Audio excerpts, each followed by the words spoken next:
ground was covered with light snow, but Eliana and I still decided to walk to school. The freezing Chicago air bit at my skin as I walked my munchkin to all-day kindergarten. She was so cute, bundled up in her pink snowsuit and matching coat. Perhaps her grandmother overdid it this morning.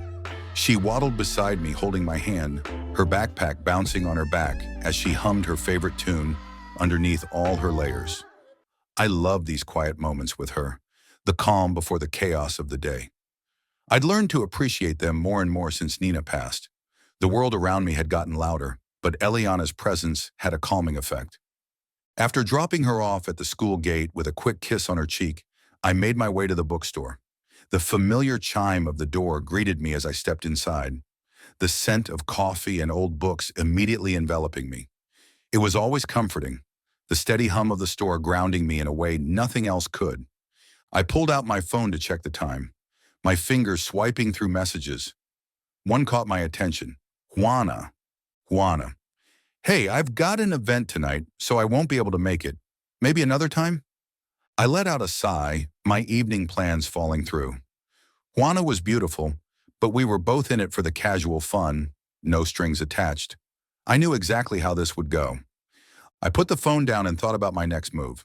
An opening had opened up, and I wasn't about to let it go to waste. I typed a quick message to Angela, a woman I'd been casually seeing. She was fun, no complications, and most importantly, she didn't ask too many questions.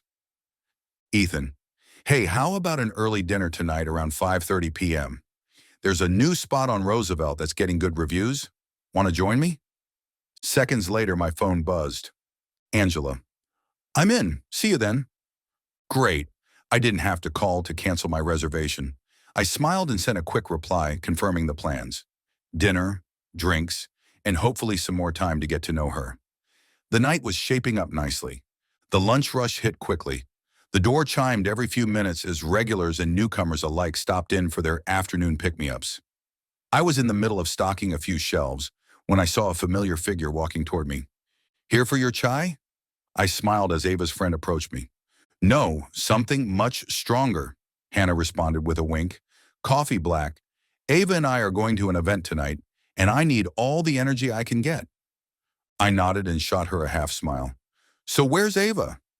She hasn't come in today. Hannah rolled her eyes as she tapped her fingers on the counter. She's in classes and meetings all day until we head out tonight. Say you want to come with us? It's going to be fun, Hannah said mischievously. The words almost slipped out of my mouth before I caught myself. I do have plans tonight, but can I take a rain check? A night out with you two seems like a good time. Hannah raised an eyebrow and smiled knowingly. For sure. I'll hold you to it. She grabbed her coffee, gave me a quick wave, and headed out the door. I stood there for a moment, my thoughts lingering on the invitation. I couldn't shake the feeling that maybe, just maybe, I should have said yes. But Angela was waiting for me. I just made plans with her, and I wasn't about to cancel. As I busied myself with the store, I couldn't stop thinking about the possibility of hanging out with Ava.